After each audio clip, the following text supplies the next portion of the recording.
It's been about a week since the launch of Fellowship into early access, and there have been a pretty healthy amount of players joining into the Fellowship, which is pretty awesome to see. Many of these players have come from World of Warcraft, and they're pretty familiar with the Mythic Plus dungeon system, and they kind of understand where some of the bottlenecks in terms of progression tend to be. But for the new players that are just starting out in this type of game, it might not be the most clear where some of these bottlenecks might be. So in this video, I wanted to call out 5 things everyone can do to improve their dungeon climbing experience. The number one reason you might be struggling to climb in Fellowship is missing interrupts. When you're first starting out in Contender, the game is designed to try to get you familiar with both the character that you're playing as well as the dungeons themselves. This means that enemies don't really have a ton of mechanics, and the mechanics that they do have aren't very punishing.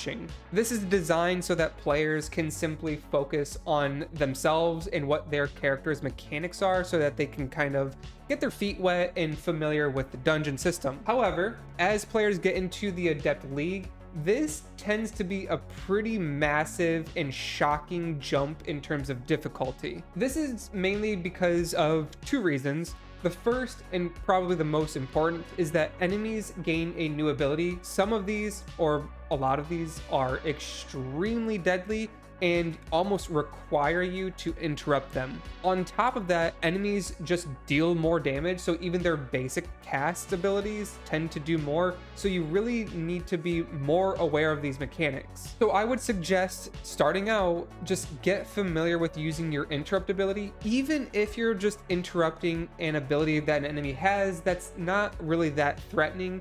It's better to get into the habit of kicking or interrupting these enemy casts, which can be interrupted when their cast bar has a yellow cast bar. It can't be interrupted with your interrupt ability if it's a gray cast bar. So just getting familiar with enemies and interrupting them will be so valuable for both you and your party and make climbing so much smoother. You can also make this infinitely easier by using the mark interrupt target macro, which by default on keyboard and mouse, it's V, and then you can hit the F key to interrupt your marked target without actually needing to be targeting them. Seriously, please use this mechanic. It's so good. All right, but the second reason why you might be struggling a little bit, this one is on our tanks, and that is not pulling enough enemies in a single pull. I get it, you don't need like a perfect route or anything like that.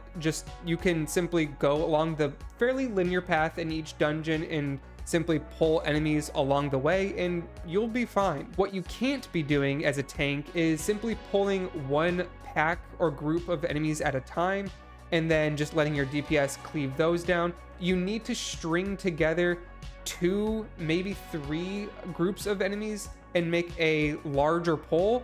This does a few things in your dungeon. First off, it speeds things up. Second, it also makes your DPS players much happier because they just like to smash buttons and see big numbers, and that makes them content. It makes tanks happier because you actually feel like you got to struggle a little bit and survive a really difficult pull. And your healers will probably suffer a heart attack because they had to suffer through all of the damage that the party was receiving. So overall, everyone is pretty happy in the end. The third mistake is something that I've been seeing pretty frequently as I level up Helena through Contender, and that's that healers tend to not dispel abilities that should be dispelled. As you start going up in ranks and difficulty, some of these spells are kind of required to be dispelled. Many of these will come with extremely strong damage over time effects. They might stack up to increase the damage received or simply the damage output of a dot effect.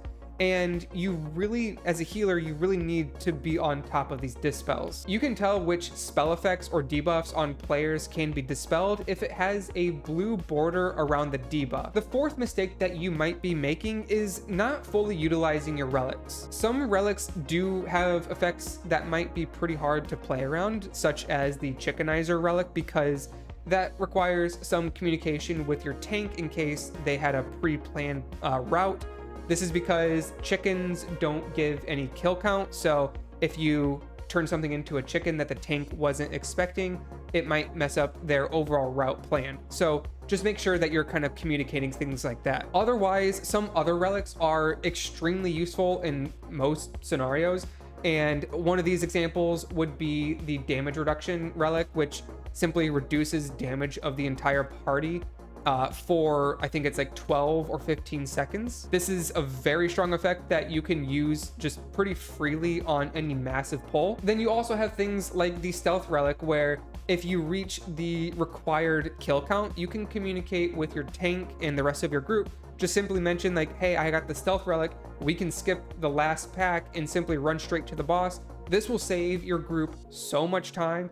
You can communicate which relics that you have at the start of the dungeon. Hopefully you kind of communicate that before everything gets started, just so everyone is on the same page. And finally, number 5 on this list is ignoring healers' mana. Contrary to popular belief, healers are in fact people, so they have limits themselves. Before and after a big pull, tanks, just make sure that you're looking over at your healers to see what their mana situation is like. You can look at their unit frames, and if the bar below their health is fully blue, that means that they have maximum mana and they're ready to go. Beginning a pull when the healer has 0 mana is definitely a recipe for a wipe, and that will slow everything down. But that's it for me. If you liked this video or found it helpful, make sure you like and subscribe to the channel. I'll have more Fellowship content coming out in the near future. But this was GooberTroy. Thanks for watching, and I hope everyone has a wonderful day.